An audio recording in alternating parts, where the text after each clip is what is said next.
Good morning, dear friends.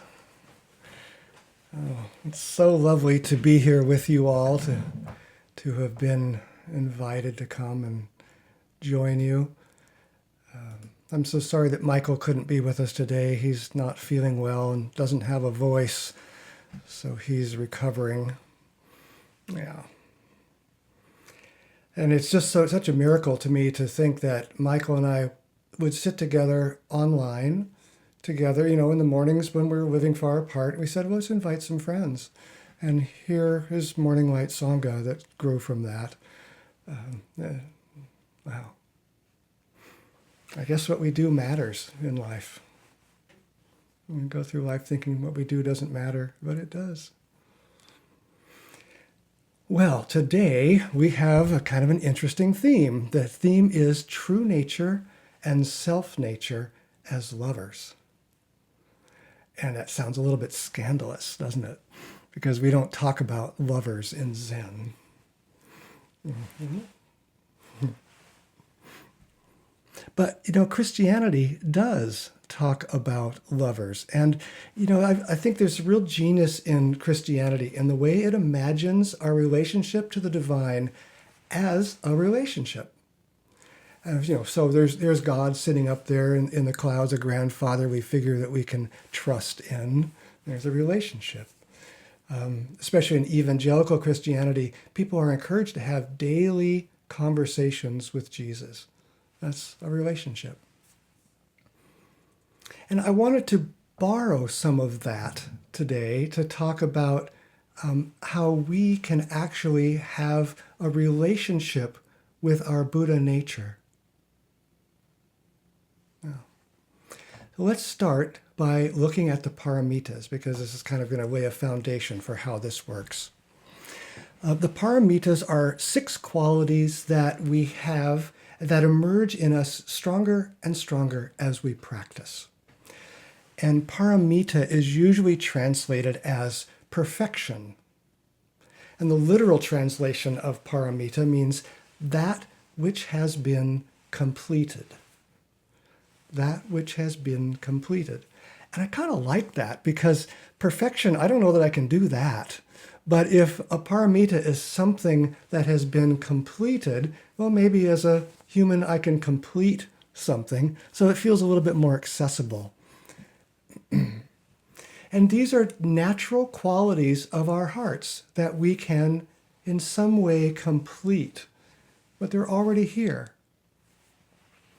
And I want to just name what they are so that we have a kind of an overview here. So there's 6 paramitas. The first one is the dana paramita, which is generosity. The shila paramita is ethical conduct.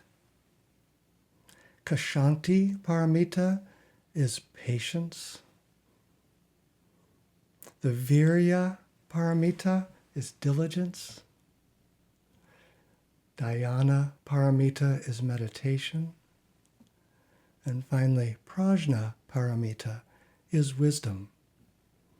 And that's what I want to focus on today, is the prajna paramita, the perfection of wisdom, or the wisdom that has been completed. So we usually translate prajna as wisdom. But I think that doesn't capture it all the way, because prajna paramita goes way beyond conventional wisdom. Conventional wisdom contains a subject and an object. And the subject can be wise about the object. So for instance, many of you have known me for a long time. So you are the subject and I am the object. You can know things about me. You can have wisdom about me based on the fact that we've had a relationship for a long time. So you know my strengths, you know my weaknesses. That's the conventional sense of wisdom. It's a subject being wise about an object. But prajna paramita, which literally means wisdom that has been completed, goes beyond this.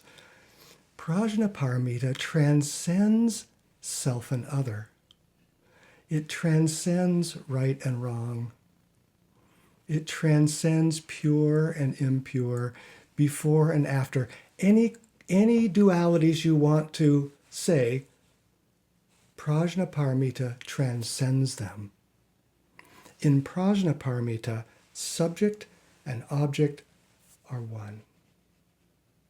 That's really different from our conventional idea of wisdom that says subject is wise about object. Prajnaparamita says subject and object are one. Now, why am I talking about this sort of philosophical stuff here? These are kind of splitting hairs philosophically, but it's really important because Prajnaparamita is the basis for our love and compassion in the world. Because true love is not love from one to another. True love is the love expressed from our true self to our true self. No separation. So if I'm going to have love and compassion for you, it can't be John to some object. It has to be true self to true self. It has to be one. For Prajnaparamita to be present, we have to have intertwined our small selves and our true selves. I'll say that again. For Prajnaparamita to be present, we have to have intertwined our small self and our true self. And Prajnaparamita is the fruit of that loving relationship between small self and true self. So all that's really pretty abstract, but I wanted to sort of lay a foundation for it. But let's make it a little bit more real. Let's turn to the story of the Buddha's awakening to show how this actually plays out. So it's not just some philosophical idea, but it's a lived reality that we're familiar with.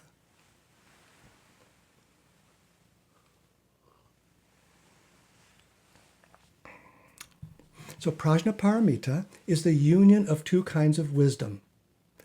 And the story of Siddhartha becoming the Buddha is the story of two kinds of wisdom coming together. The wisdom of Siddhartha's small self and the wisdom of the true self that he grew to see becoming lovers.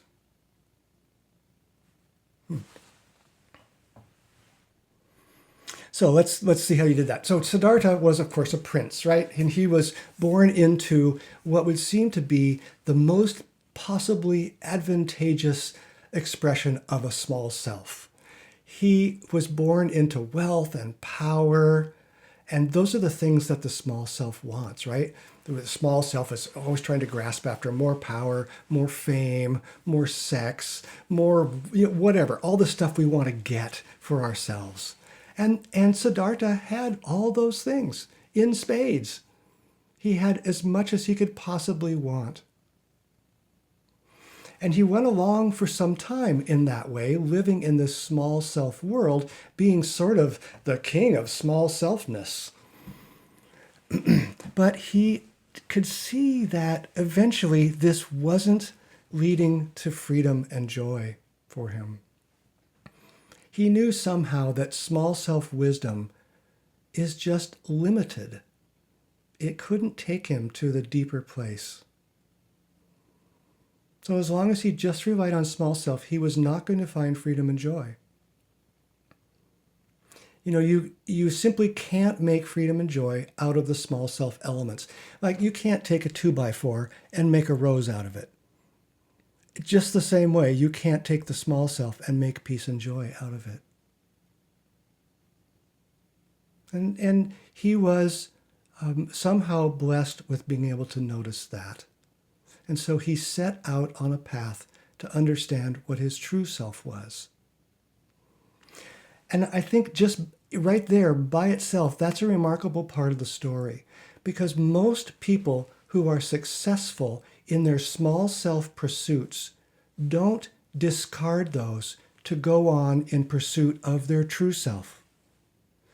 What we usually do when we get really good at these small self pursuits of getting wealth and power and fame and all the things that we think we want is we spend our lives defending that. We spend our lives trying to prevent other people from taking away what we have and getting more of that. So Siddhartha made a remarkable step here. He said, this is not true happiness, and I'm going to go find what it is. And he walked away from all that power and all that wealth and all that comfort. Well, I think that's remarkable. And when he walked away from all those things, he didn't walk away from the skills that he learned in acquiring all these small self attributes. He had intelligence, he had drive, he had goal setting. He'd done all those things in pursuit of the small self, but he turned all those skills towards the pursuit of his true self now. And I think maybe that's true for us too. You are all here today because you have intelligence, you have drive, you have goal setting, just like Siddhartha did. And you are pursuing your true self too. Well, I think maybe we're a lot like Siddhartha there. Well, he went out and he learned from and practiced with the greatest teachers of his era. And he was very adept, and he learned what those teachers taught very quickly, and he seemed to have surpassed those teachers eventually. One after the other, the teachers would teach him the skills, and he would acquire those skills and say, there must be more, and go find another teacher and do the same thing again and again and again. He was very determined. Very determined. And I imagine that he thought that since his small self-wisdom was based on self-indulgence, then true self-wisdom must be based on the opposite, on denial. So what did he do? He went out and practiced asceticism and denial. And he denied his body just as strongly as he had indulged his body before. And whereas he had taken in small self-pleasures almost to the point of nausea, now he denied any sort of pleasure to his body at all. And he starved himself almost to the point of death. Because his small self wanted the sensual indulgence, he starved himself. Because his small self-wisdom wanted fame, he disappeared into the forest and practiced quietly with just a few ascetics. Because his small self-wisdom wanted nothing to do with practice, he now did nothing but practice.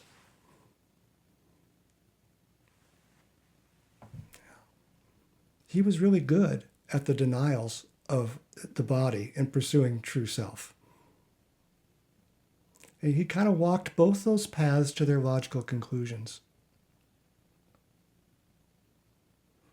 But he almost died as a result of that. He had not yet discovered that small self and true self can become lovers. Instead, he had made war between the small self and the true self. So here's this man who's trying as hard as he can to understand the truth.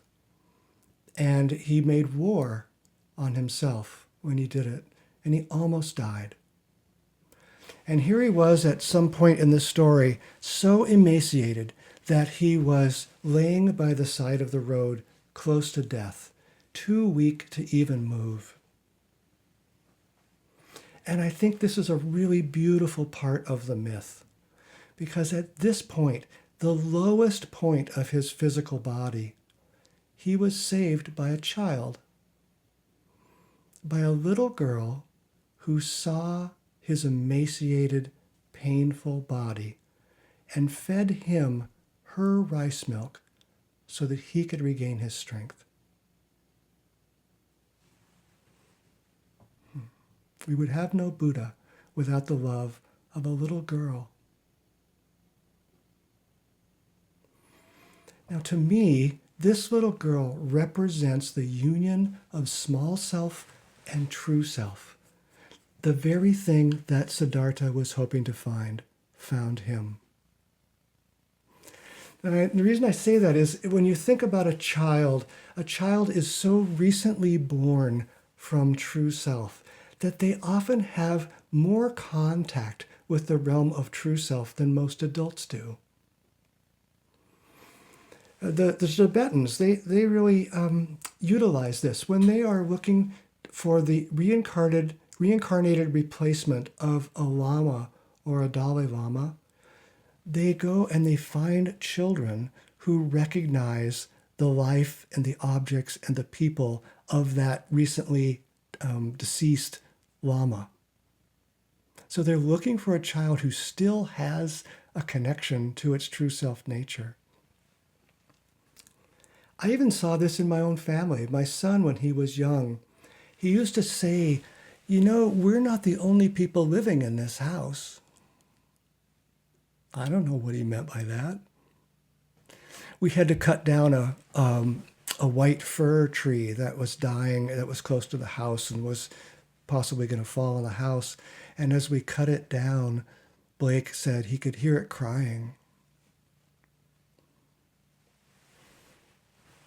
I don't know what he had in touch that I didn't, but maybe it was his true self. I don't know. And I think a child is not yet burdened by all of our adult small self constrictions. They maintain an innocence that's unencumbered by the self-centered strategies that we develop when we expose ourselves to repeated pain and trauma of living.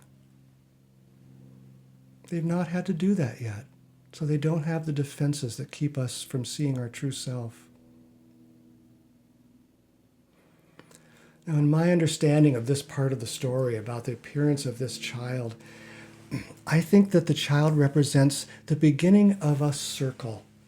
And I see this pattern over and over and over in my practice, where you start out at point A and you go around to point B thinking you've completed your journey, but you really have to end up coming back to point A again, completely refreshed and different.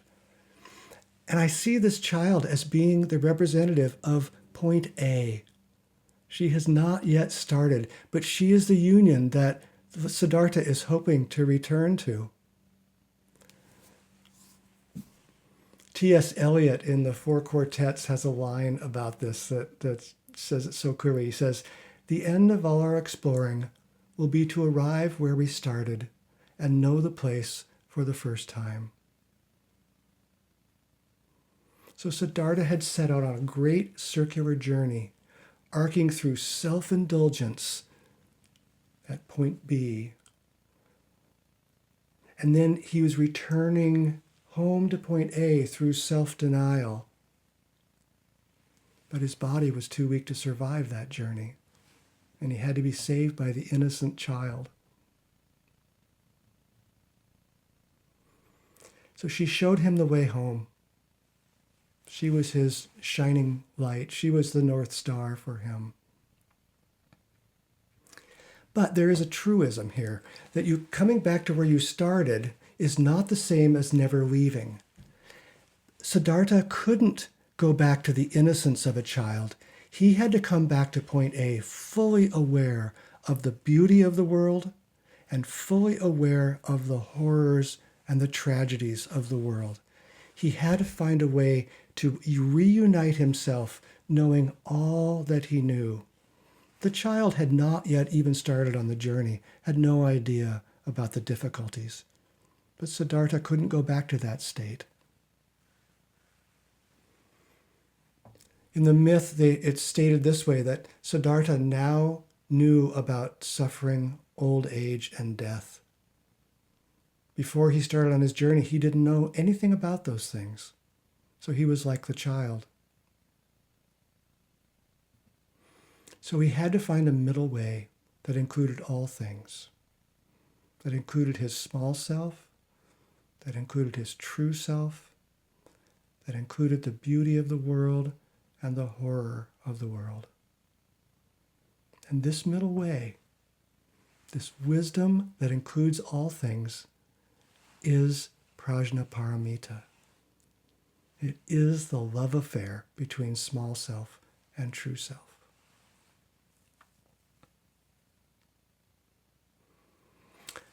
When Siddhartha sat down under the Bodhi tree, which is the tree of wisdom or the prajna tree, he let go. I'm going to say that again because that's really important. When Siddhartha sat down under the Bodhi tree, he let go.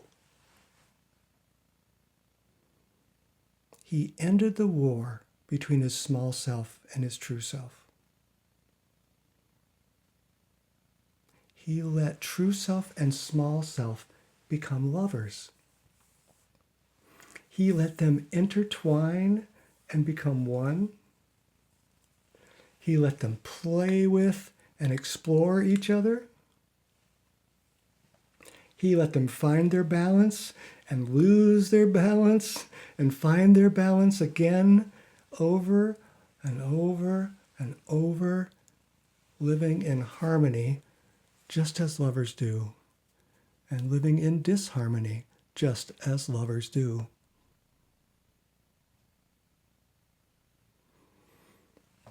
And the myth of the Buddha illustrates this intertwining lovers' balance. And it does it in a really interesting way. It calls the true self Buddha, and it calls the small self Mara. And when Buddha sat under the Bodhi tree, it is the dance of Buddha and Mara that takes place as lovers.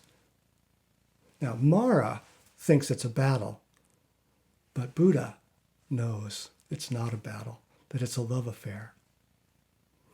So Mara tries to be the trickster and the deceiver and the tempter and brings forward all of Siddhartha's small self fears.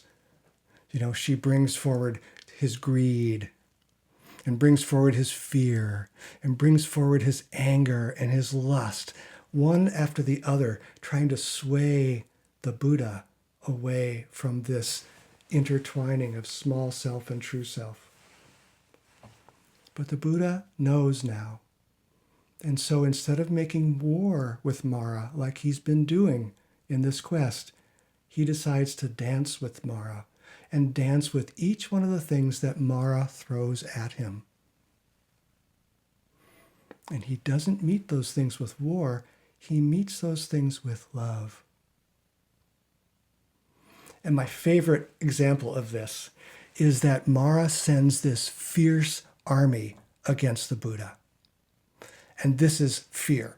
So imagine that you have sat down under the Bodhi tree and you see coming at you an army of wild warriors with spears and swords and arrows running your way, yelling at the top of their voice, knowing that the only thing they want to do is hack you to pieces, right? That's fear. But what does the Buddha do? The Buddha dances with Mara and turns the arrows that she unleashes towards him into flowers that fall beautifully at his feet. He could have made war. He could have sent an army. He could have done all these different things, but no, he doesn't. He treats Mara as a lover and turns those arrows into flowers. This is the wisdom beyond wisdom. This is the prajnaparamita, the small self and true self embracing as lovers.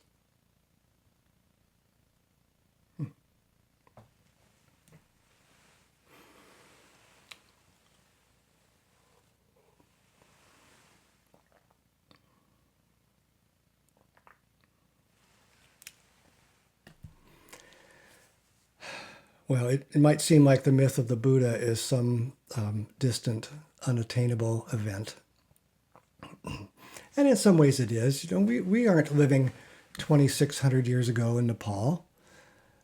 Much of the life we live is different circumstantially from the Buddha's life. But our humanity is the same. When we read the sutras this morning and chanted the sutras, those are things that human beings have been chanting some since the time of the Buddha. And they speak directly to us. The circumstances of our lives are different, but our humanity is the same. So our Zen practices, many of them, help us embody the Buddha's awakening right in the middle of our lives, the way our lives are. We don't have to recreate the conditions of the Buddha's life. The Buddha sat under the Bodhi tree, and here we are sitting in front of the Bodhi screen. The Buddha's life was filled with papala trees. The tree he sat down under was an ordinary tree. And our life is filled with iPhones, ordinary for us. Our circumstances are different, but the prajna wisdom remains the same. Our true self and our small self can meet as lovers, no matter what the small self conditions might be like. We don't have to be the Buddha in the Buddha's environment to wake up. Now, there are lots of maps that we can use on this circular journey of awakening that all of us are on, going around this circle again and again. And some traditions, they have really elaborate maps for how to do this. I'm thinking again about the Tibetan tradition. Very elaborate maps of how to do this. Beautiful tradition. I'm thinking about our Theravadan Buddhist tradition, of which we share a lot in our Vietnamese Zen tradition because we have a lot of Theravadan influences here. But Theravadan, the map that they use is they look to the suttas and they look to the techniques that were taught by the Buddha to take them around this circle of awakening. Zen, a little different. Zen takes a direct, simplified approach. And Zen strips away all the distractions so that you can see true self and small self for yourself. We don't rely so much on a map. We rely on our real world experience so we can see true self and small self for ourselves. And that means that Zen turns our everyday actions like sitting down, eating, speaking, cooking, all those things, Zen turns into invitations for the true self to dance with the small self. For instance, we have gathas. Gathas are exactly that. Gathas are invitations for our small self and our true self to embrace as lovers. Brushing my teeth and rinsing my mouth, I vow to speak truthfully and lovingly. So the small self action is cleaning the teeth. The true self action is love. And we can link them together with this little gatha. Waking up this morning, I smile. 24 brand new hours are before me. I vow to live them all in mindfulness and work for the benefit of all beings. The small self is getting out of bed. The true self says, "Come dance with me. Let's love the world."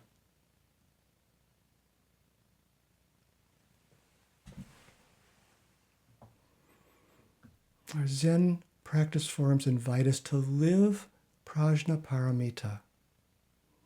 We heard the monastics chant the Heart Sutra this morning, and this is exactly pointing us towards living the prajna paramita. Listen, Shariputra, form is emptiness, emptiness is form. It's saying, listen, dear friends, Small self is true self. True self is small self.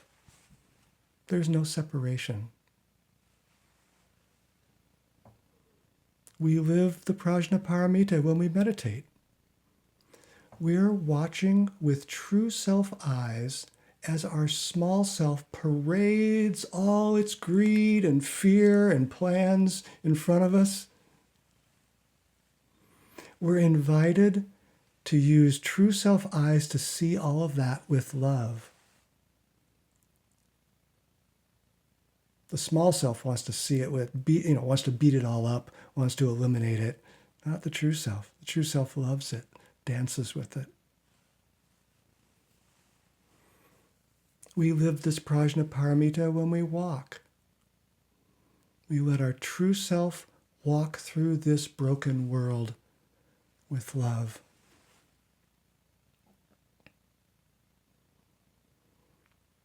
We live the prajnaparamita when we eat. We are nourishing these small self bodies with true self's abundant generosity. Every time we take a bite of food, it's like the Siddhartha getting the rice milk from the little girl. The true self feeding the small self in all its errors and misunderstandings. There's the true self to nourish the small self body.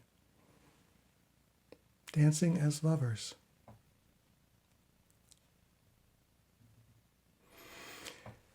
Okay, so there's a lot of words. But I want to come back to one important point here. One important point, and that is that love is the key.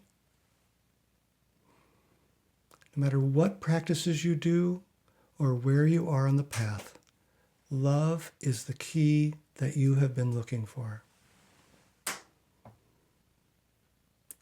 Love is the power we use to unify ourselves. And Siddhartha first tried capitulating to his small self by indulging his body. And then he tried to make war against his small self by denying his body. But love was the power that unified him.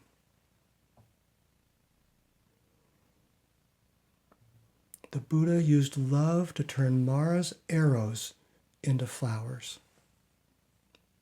And that might seem like some poetic love that's distant from our day-to-day experience. But how many of us have actually experienced volleys of arrows headed our way? I don't think you experienced actual arrows, but Thai showed us how this actually happens in our lives. So the arrows that Mara fired at the Buddha, for us, are our own thoughts and emotions. We, with our small self, are firing arrows at our true self in the form of our thoughts and emotions. So what do we do with those? Well, we could choose to make war on them, which is what most of us have been doing most of our lives. But Thai showed us the words we can use to meet them with love and turn them into flowers. So he taught us to say, "Hello, my little fear. I know that you're here, trying your best to protect me. And I want to listen and understand. I want to protect us both and keep us safe. Please rest. I can keep us both safe." Those are the words that Thai gave us to turn our arrows into flowers. Using loving language like that, we can watch our thoughts and our emotions fall at our feet as beautiful, fragrant flowers. We can watch prajnaparamita blossom in our hearts.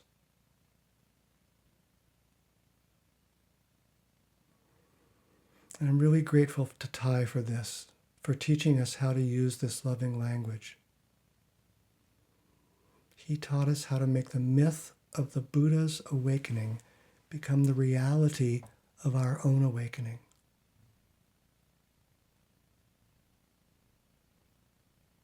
That is how we help the small self and true self embrace as lovers.